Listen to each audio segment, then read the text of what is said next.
Hello friends, आपके अपने YouTube channel MRGS education में आपका स्वागत है। दोस्तों आज की इस वीडियो में भारत की प्रमुख नदियों से संबंधित टॉप 30+ क्वेश्चन लेकर आए हैं। ये सारे क्वेश्चन दोस्तों रेलवे की पिछली परीक्षाओं में पूछे गए क्वेश्चन, जो group D, ALP, RRB, JEE में पूछे गए क्वेश्चन थे और सारे दोस्तों सिलेक्टेड क्वेश्चन रखे गए। तो वीडियो को दोस्तों अंत तक जरूर देखिए, वीडियो आपके लिए काफ़ी हेल्पफुल होने वाली है आपकी आगामी परीक्षाओं के लिए। तो चलिए शुरू करते हैं दोस्तों। ये दो क्वेश्चन दोस्तों आपको हमने पिछली वीडियो में दिए थे, जिनका आंसर आपको कमेंट करना था, तो इनका आंसर आपको हम बता देते हैं। पहला क्वेश्चन था हमारा, स्टील सिटी राउरकेला किस नदी के किनारे स्थित है। आपको 4 ऑप्शन थे, तो सही आंसर इसका हो जाएगा ब्राह्मणी नदी के किनारे दोस्तों स्थित है राउरकेला इस्पात संयंत्र। अब राउरकेला इस्पात संयंत्र दोस्तों कब स्थापित हुआ था, तो ये 1961 में स्थापित हुआ था। कब? 1961 में स्थापित हुआ था, जर्मनी की सहायता से दोस्तों। किसकी सहायता से? जर्मनी की सहायता से स्थापित हुआ था। ये भी क्वेश्चन पूछ लेता है कि राउरकेला इस्पात संयंत्र किसकी सहायता से स्थापित हुआ था, तो भारत और जर्मनी के सहयोग से ये बना था। अब कहाँ पे है दोस्तों, ये भी क्वेश्चन पूछ लेता है, तो उड़ीसा राज्य में है। कहाँ पर? उड़ीसा राज्य में दोस्तों। जितने भी दोस्तों इस्पात संयंत्र लगाए गए भारी उद्योग हुए हैं, तो द्वितीय पंचवर्षीय योजना में दोस्तों हुए थे। कौन सी? दूसरी पंचवर्षीय योजना में दोस्तों उद्योग धंधों को बढ़ावा दिया गया था दोस्तों, भारी उद्योग को ही बढ़ावा दिया गया था। ये भी क्वेश्चन पूछ लेता है कि द्वितीय पंचवर्षीय योजना किससे संबंधित, तो ऑप्शन में देता है कि भारी उद्योगों को बढ़ावा देने से। तो द्वितीय पंचवर्षीय योजना में ही दोस्तों सारे इस्पात संयंत्र लगाए गए थे। इसके अलावा एक और क्वेश्चन दोस्तों पूछ लेता है कि दुर्गापुर इस्पात संयंत्र कहाँ पर दोस्तों। दुर्गापुर इस्पात संयंत्र, अब इस्पात संयंत्र की दोस्तों बात हो रही तो ये भी बता देते हैं आपको। दुर्गापुर इस्पात संयंत्र दोस्तों ये 1956 में स्थापित हुआ था। कब? 1956 में स्थापित हुआ था, ब्रिटेन की सहायता से दोस्तों। किसके? ब्रिटेन की सहायता से 1956 में स्थापित हुआ था। एक हो गया हमारा राउरकेला, दूसरा हो गया दुर्गापुर। राउरकेला किसकी सहायता से तैयार हुआ था दोस्तों? ये जर्मनी की मदद से, और दुर्गापुर ये ब्रिटेन की मदद से। ये दो दोस्तों ऐसे इस्पात है जिनको क्वेश्चन अक्सर आते हैं सारे क्वेश्चन। और इसके अलावा जितने भी इस्पात संयंत्र है दोस्तों वो रूस की सहायता से स्थापित हुए थे। आप बस इतना याद रखिए, एक राउरकेला याद रख लीजिए, एक दुर्गापुर। राउरकेला किसकी सहायता से? ये जर्मनी की सहायता से हुआ था। दुर्गापुर ब्रिटेन की सहायता से हुआ था, और बाकी जो इस्पात संयंत्र वो रूस की सहायता से बने थे दोस्तों। दूसरा क्वेश्चन था दोस्तों हमारा कि इंडो ब्रह्मा क्या है दोस्तों। तो इंडो ब्रह्मा दोस्तों एक पौराणिक नदी हमारी, ऑप्शन नंबर ए इसका करेक्ट हो जाएगा। तो चलिए शुरू करते हैं। आज का पहला क्वेश्चन हमारा है, झेलम, चिनाब और रावी उपनदी है दोस्तों, किसकी उपनदी है, मतलब ये किसकी सहायक नदी है, आपको बताना है। तो ऑप्शन नंबर बी दोस्तों इसका करेक्ट हो जाएगा, सिंधु नदी की सहायक नदियां दोस्तों। सतलज, व्यास, रावी, चिनाब, झेलम ये सब किसकी? सिंधु नदी की सहायक नदियां दोस्तों। अब सतलज दोस्तों, सतलज कहाँ से निकलती है, तो सतलज दोस्तों निकलती है तिब्बत के पठार से, मानसरोवर झील से होते हुए। अगला क्वेश्चन देखते हैं, गोदावरी नदी किस राज्य से होकर नहीं गुजरती दोस्तों। आपको बताना कि गोदावरी कौन से राज्य से होकर नहीं गुजरती है। तो ऑप्शन नंबर बी इसका करेक्ट हो जाएगा दोस्तों, गुजरात राज्य से होकर नहीं गुजरती है। गोदावरी दोस्तों महाराष्ट्र के त्र्यंबकेश्वर पहाड़ी से निकलती है। कहाँ से? महाराष्ट्र के त्र्यंबकेश्वर पहाड़ी से निकलती है। यह नदी दोस्तों भारत के 4 राज्य, महाराष्ट्र जो नासिक जिले से होते हुए जाती है, नासिक जिले से दोस्तों, महाराष्ट्र के नासिक जिले से ही निकलती त्र्यंबकेश्वर पहाड़ी से, तेलंगाना, छत्तीसगढ़ और आंध्र प्रदेश दोस्तों, इनसे होते हुए दोस्तों बंगाल की खाड़ी में गिर जाती है। गोदावरी जो है दक्षिण भारत की सबसे बड़ी नदी है दोस्तों। ये भी क्वेश्चन पूछ लेता है कि दक्षिण भारत की सबसे लंबी नदी कौन सी है, तो गोदावरी हो जाएगी। अगला क्वेश्चन देखते हैं, कृष्णा नदी विवाद डैश डैश एक पक्ष में नहीं दोस्तों। कृष्णा नदी जो जल विवाद है दोस्तों 3 राज्यों में है, और एक राज्य इसमें से नहीं, आपको बताना वो कौन सा राज्य है। 4 ऑप्शन आपके सामने है, तो सही आंसर इसका हो जाएगा ऑप्शन नंबर बी दोस्तों, तमिलनाडु। तमिलनाडु दोस्तों जो है कृष्णा नदी जल विवाद में नहीं आता है। कृष्णा नदी जल विवाद दोस्तों कर्नाटक हो गया, महाराष्ट्र हो गया, आंध्र प्रदेश दोस्तों, इन तीनों राज्यों में इसका विवाद चल रहा है। अगला क्वेश्चन देखते हैं, प्रयागराज में त्रिवेणी संगम किसका संगम माना जाता है। 4 ऑप्शन दोस्तों, जैसा कि त्रिवेणी से समझ में आ रहा 3 नदियों का समूह, तो दोस्तों 3 नदियाँ हो जाएगी, ऑप्शन नंबर 20 का करेक्ट हो जाएगा, 3 नदियाँ दोस्तों। अगला क्वेश्चन 3 नदियाँ दोस्तों हो कौन कौन सी, हमारी गंगा हो गई, त्रिवेणी में कौन सी आती, गंगा हो गई हमारी, यमुना हो गई जो गंगा की सबसे बड़ी सहायक नदी है, और एक अदृश्य नदी आती है हमारी सरस्वती दोस्तों। कौन सी? सरस्वती। ये 3 नदियाँ ही त्रिवेणी कहलाती हैं। अगला क्वेश्चन देखते हैं, नीचे दिए गए नदियों की जोड़ियों में कौन सी नदियाँ भारत के दक्षिणी भाग में बहती है। आपको बताना भारत के दक्षिणी भाग में कौन सी नदी बहती है। 4 ऑप्शन आपके सामने है,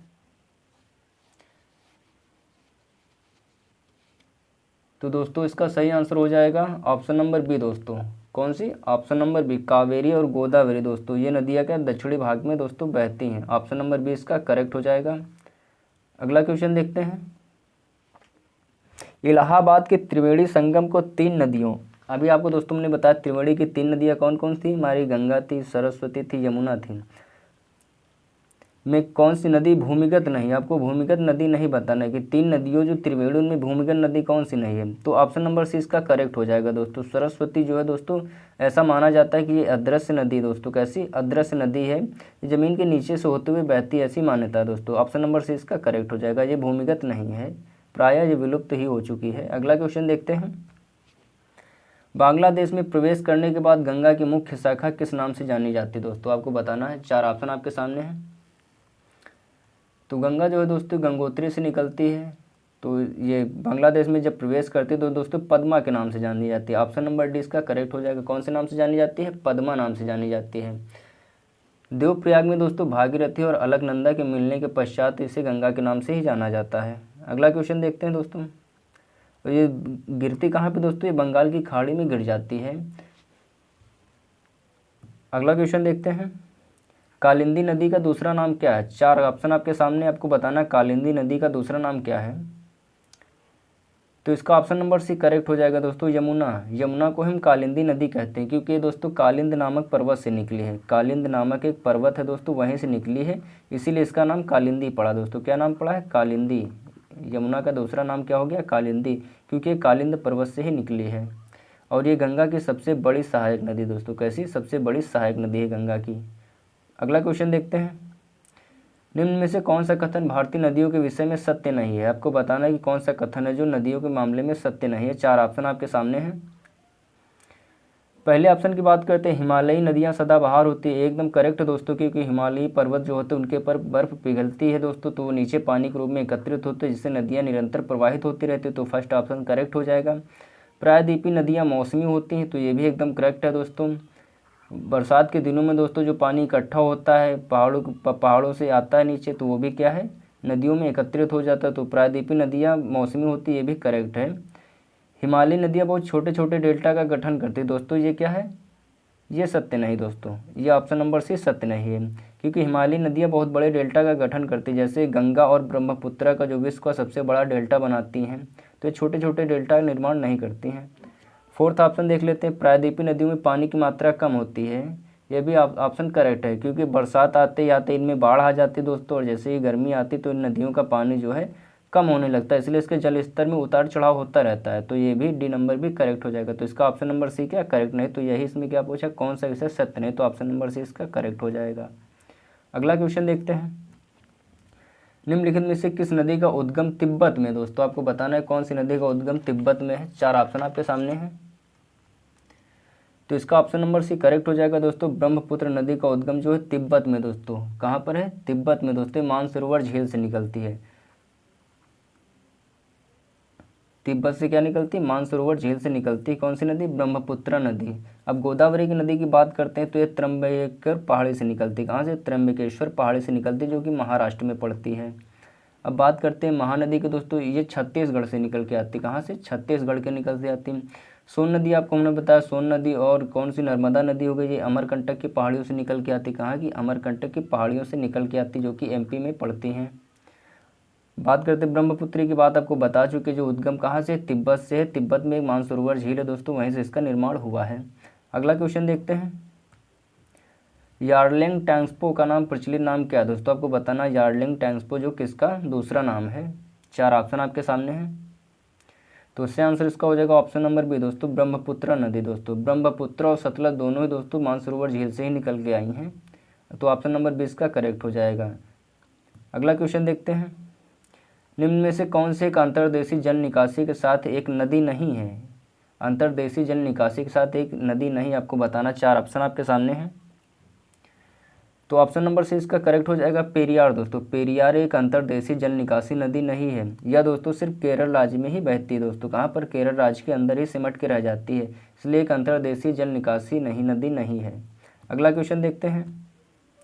भारत सरकार ने दोस्तों भारत में डैश नदियों को प्रमुख नदियों के रूप में वर्गीकृत किया। दोस्तों आपको बताना है कितने भागों में से वर्गीकृत किया गया। 4 ऑप्शन आपके सामने हैं। तो ऑप्शन नंबर डी इसका करेक्ट हो जाएगा। इसे 12 भागों में दोस्तों वर्गीकृत किया गया, तो ऑप्शन नंबर डी इसका करेक्ट हो जाएगा। भारत सरकार ने कितने भागों में इसे विभाजित किया, तो इसे 12 भागों में विभाजित किया, तो ऑप्शन नंबर डी इसका करेक्ट हो जाएगा। अगला क्वेश्चन देखते हैं, निम्नलिखित नदियों में से कौन सी नदी पश्चिमी घाट में से निकलती है। आपको बताना कौन सी नदी पश्चिमी घाट से निकल के आती है। 4 ऑप्शन आपके सामने हैं, तो इसका ऑप्शन नंबर भी दोस्तों करेक्ट हो जाएगा। कृष्णा नदी दोस्तों, कौन सी नदी, कृष्णा नदी जो है पश्चिमी घाट के महाकालेश्वर पर्वत से निकलती है। कौन से पर्वत से, महाकालेश्वर पर्वत से निकलती है दोस्तों। अगला क्वेश्चन देखते हैं, किस नदी को बंगाल का शोक कहते हैं। 4 ऑप्शन आपके सामने, बताना बंगाल का शोक जो कौन सी नदी है। 4 ऑप्शन आपके सामने हैं, तो दामोदर नदी दोस्तों बंगाल का शोक कहलाती है। ऑप्शन नंबर डी इसका करेक्ट हो जाएगा दोस्तों। दामोदर नदी को ही बंगाल का शोक कहते हैं। यह नदी दोस्तों पश्चिम बंगाल तथा झारखंड में प्रवाहित होती है। कहाँ पर, पश्चिम बंगाल और झारखंड में प्रवाहित होती है। तो इसमें दोस्तों बरसात के समय बहुत ही अधिक मात्रा में पानी एकत्रित होता है, जिससे बंगाल में बाढ़ की समस्या उत्पन्न हो जाती है, इसलिए क्या बोलते हैं इसे, बंगाल का शोक। अगला क्वेश्चन देखते हैं, भारत की दूसरी सबसे लंबी नदी कौन सी। आपको पहली नदी तो हो गई हमारी गंगा दोस्तों, अब दूसरी सबसे लंबी नदी कौन सी होगी आपको बताना है क्वेश्चन। 4 ऑप्शन आपके सामने हैं, तो दोस्तों इसका ऑप्शन नंबर डी करेक्ट हो जाएगा दोस्तों। गोदावरी, गोदावरी दोस्तों भारत की सबसे दूसरी बड़ी नदी है दोस्तों। इसकी लंबाई लगभग 1465 किलोमीटर दोस्तों, कितनी, 1465 किलोमीटर। जबकि गंगा की हमारी कितनी थी दोस्तों, ये 25 यानी 2525 किलोमीटर। तो दूसरी सबसे लंबी नदी कौन सी हो जाएगी, गोदावरी। अगला क्वेश्चन देखते हैं, कौन सी नदी अरब सागर में नहीं गिरती। आपको बताना कौन सी नदी अरब सागर में नहीं गिरती। 4 ऑप्शन आपके सामने, तो ऑप्शन नंबर डी इसका करेक्ट हो जाएगा दोस्तों। महानदी, कौन सी नदी, महानदी दोस्तों जो है अरब सागर में नहीं गिरती है। ये उड़ीसा के संबलपुर तथा कटक महानदी के होते हुए दोस्तों ये कहाँ पे जाती है, बंगाल की खाड़ी में गिर जाती है, उड़ीसा से होते हुए दोस्तों। नर्मदा हमारी कहाँ जाती है, अरब सागर में। ताप्ती अरब सागर में। ये दोनों नदियाँ दोस्तों रिफ्ट घाटी होकर बहती, मतलब भ्रंश घाटी से होकर बहती हैं। पेरियार भी हमारी कहाँ, अरब सागर में जाके मिल जाती है। महानदी जो अरब सागर में नहीं गिरती है, बंगाल की खाड़ी में दोस्तों गिर जाती है। अगला क्वेश्चन देखते हैं, इनमें से कौन सी नदी कटक से होकर बहती है। कटक दोस्तों उड़ीसा में पड़ता है। कहाँ पर पड़ता है, उड़ीसा में, जहाँ पे चावल अनुसंधान केंद्र है। भी क्वेश्चन पूछ लेता है कि चावल अनुसंधान केंद्र कहाँ पर, तो कटक में पड़ता है, जो कि उड़ीसा राज्य में है। आपको बताना कटक से कौन सी नदी नहीं बहती होकर। 4 ऑप्शन आपके सामने हैं, तो सही आंसर इसका हो जाएगा दोस्तों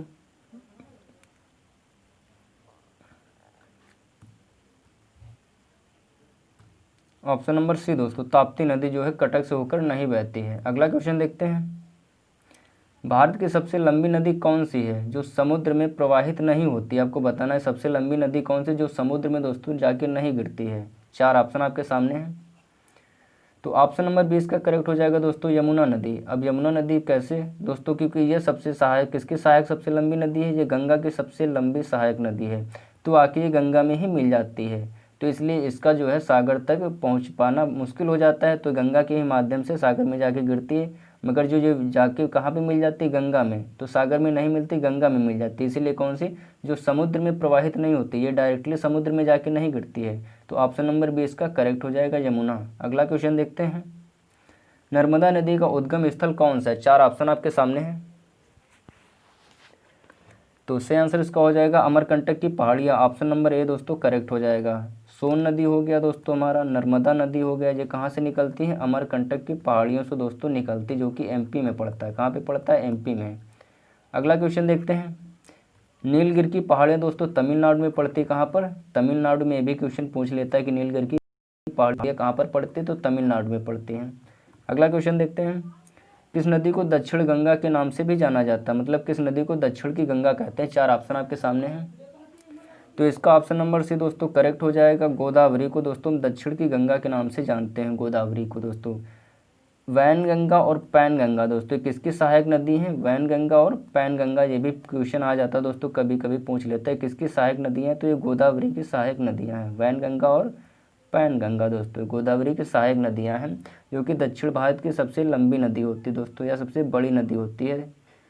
तो ऑप्शन नंबर से इसका करेक्ट हो जाएगा। अगला क्वेश्चन देखते हैं, ब्रह्मपुत्र नदी निम्नलिखित में से किस देश से होकर प्रवाहित नहीं होती। दोस्तों आपको बताना ब्रह्मपुत्र नदी जो है किस देश से नहीं होकर जाती। 4 ऑप्शन आपके सामने हैं, तो चीन से होते हुए तिब्बत के पठार से दोस्तों, तिब्बत का एक पठार है जो मानसरोवर, वहाँ से होते हुए आती है, जो कि तिब्बत जो है दोस्तों चीन के क्षेत्र में आ जाता है, तो ये चीन जिसका करेक्ट हो जाएगा। बांग्लादेश की बात करते हैं तो बांग्लादेश ब्रह्मपुत्र नदी होके जाती है, ये भी करेक्ट है। भारत से तो ऑलरेडी होकर बहती है, नेपाल से ये नहीं गुजरती दोस्तों, ऑप्शन नंबर इसका डी करेक्ट हो जाएगा, नेपाल। तो चीन से जाती है, बांग्लादेश से भी जाती है और भारत से भी जाती है, लेकिन ये नेपाल से होकर नहीं गुजरती, तो इसका ऑप्शन नंबर डी करेक्ट हो जाएगा। अगला क्वेश्चन देखते हैं, साबरमती नदी भारत के किस राज्य से निकलती है। अब ये क्वेश्चन दोस्तों आपके गलत होने के बहुत ज़्यादा चांस है, तो इसका ऑप्शन नंबर ए दोस्तों करेक्ट हो जाएगा, राजस्थान दोस्तों। कौन सा, राजस्थान दोस्तों, ये राज्य से निकल के आती है दोस्तों। राजस्थान के बहते हुए दक्षिण पश्चिम दिशा की ओर प्रवाहित होते हुए गुजरात राज्य में भी ये प्रवाहित होती जाके, तो इसका गुजरात राज्य नहीं करेक्ट होगा दोस्तों। पूछा किस राज्य से निकलती, मतलब इसका उद्गम स्थान पूछ रहा दोस्तों, तो इसका उद्गम स्थान क्या हो जाएगा दोस्तों, राजस्थान। तो राजस्थान में दोस्तों उदयपुर जिले से अरावली की जो पहाड़ियाँ होती हैं, कौन सी पहाड़ियाँ, अरावली पर्वत श्रेणी जो होती है दोस्तों, तो यहीं से निकल के आती है दोस्तों, राजस्थान के कहाँ से, उदयपुर जिले से अरावली की पहाड़ियों से निकल के आती है, तो इसका ऑप्शन नंबर एक करेक्ट हो जाएगा। पूछा है किस राज्य से निकलती है। आज के दोस्तों क्वेश्चन हमारे, इसका आंसर आपको कमेंट करके बताना है दोस्तों। पहला क्वेश्चन हमारा, सागरमाला परियोजना किससे संबंधित है, 4 ऑप्शन आपके सामने हैं।